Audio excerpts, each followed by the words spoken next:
Turns out that titanium phone isn't as strong as advertised.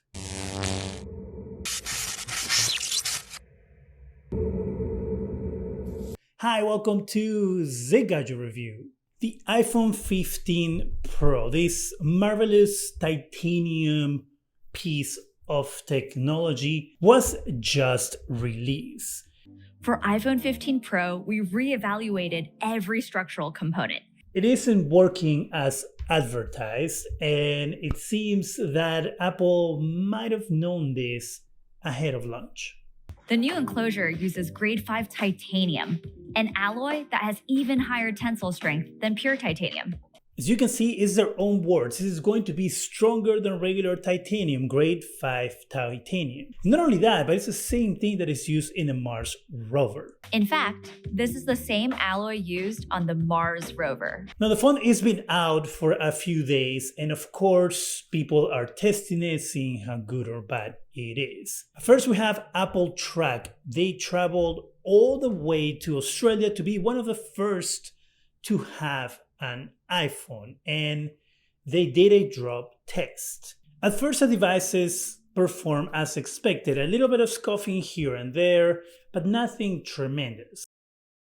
He's about my size, 6 feet, I'm 6'1", and he's holding the phones up high like if you were about to talk on the phone and the phone drops. And as you can see, there are some scuff marks on the titanium and on the iPhone 14 Pro, which is expected. Then things kind of take a turn for the worse. So you can see he's dropping it directly on the back of the device because it has the new camera, which is supposed to have titanium around. It has the glass, as they said, is one of the strongest glasses in phones. And as you can see, there's some scuff marks on the iPhone 14 Pro on the top there by the camera. And then here, when he goes a little higher, is when we start seeing things to turn for the worse. And the glass starts cracking on the back of the iPhone 15 Pro. I'm going to link all the videos that I'm talking about in the description section. Now, for the Apple Track video, I'm not going to spoil the end, but let's just say that the iPhone 15 Pro ends in a state that no phone should end after a few drops. Now, here's a pattern that is going to start developing, and I'm going to get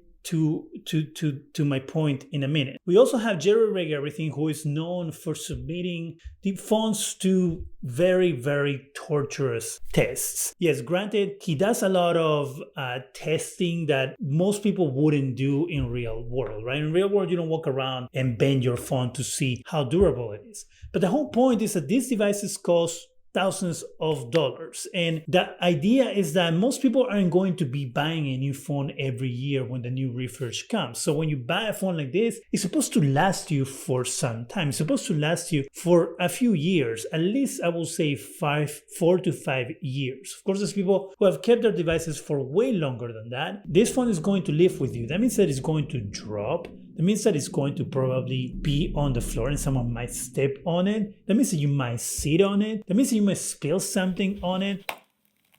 Putting it through this test right away kind of gives you an idea of how good this phone could be long term. And immediately when he does his testing of bending the device, first thing that happens is the back glass cracks, just like it happened on Apple Track's video. And then we have everything Apple Pro EAP. They also conduct their own drop test. And when they drop the device on their backs, both the iPhone 15 Pro and iPhone 15 Pro Max, you can see here that the back of the devices crack. And so we can see that there is a pattern going on where it seems that the back glass on these phones is going to be the weakest point on this device. And the thing that's probably going to need the most replacement. And something tells me that Apple actually knew this before they released the phone. And this is the reason why. This comes from The Verge. It's significantly cheaper to repair the back glass on an iPhone 15 Pro than it was on an iPhone 14 Pro. Apple posted price estimates for its new phones over the weekend, listing a repair price of $169 for the 15 Pro and $199 for the Pro Max. That's how much Apple will charge you in order to replace the back glass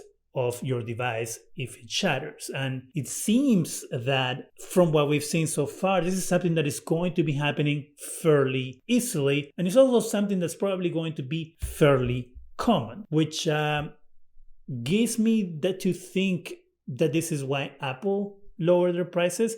And they didn't lower it by a small amount. They lowered it by a huge amount of money. For the iPhone 14 Pro and 14 Pro Max, Apple charged $499 for the Pro and $549 for the Pro Max to replace the back glass. So that's a huge change. That's $350 cheaper for you to replace the glass on your iPhone 15 Pro and Pro Max versus last year's devices. Now, tell me why a company like Apple, who is known for charging exorbitant amounts of money for the dumbest things, remember the whole cloth for your phone debacle?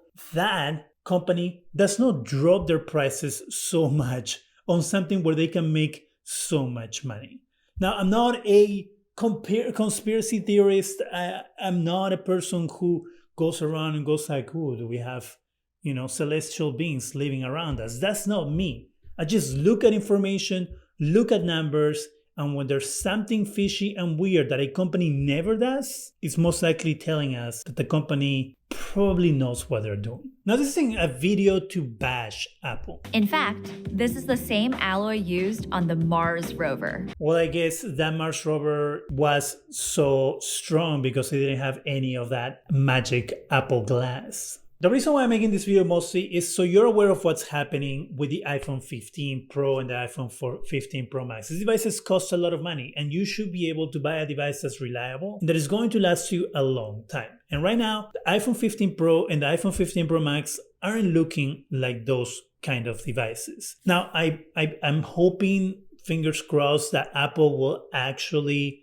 see what's happening, and once people start getting their hands on these devices, and there's more people complaining about the phones breaking easily, Apple will change something in their manufacturing to make the phones sturdier. Now, of course, this isn't going to happen from one day to another, and there's already a lot of phones that have been made that are in the market. So if you're a person who is going to buy this device, know what you're getting into. Make sure you buy a case to protect your investment. Maybe wait a few months until Apple announces something that is going to change on their manufacturing line to make the phone sturdier. Maybe don't go out and rush to buy this device. As you can see, based on the videos that we've seen, the iPhone 14 Pro seems to be the sturdier and best bet right now. Now, what do you think about what's happening with the iPhone 15? Do you think this is a fluke that is just happening with some people? Do you think it really is an issue with the manufacturing of these devices? Let me know in the comment section. If you have any other comments or information you can give us, let us know in the description, in the comment section, or description section, in the comment section,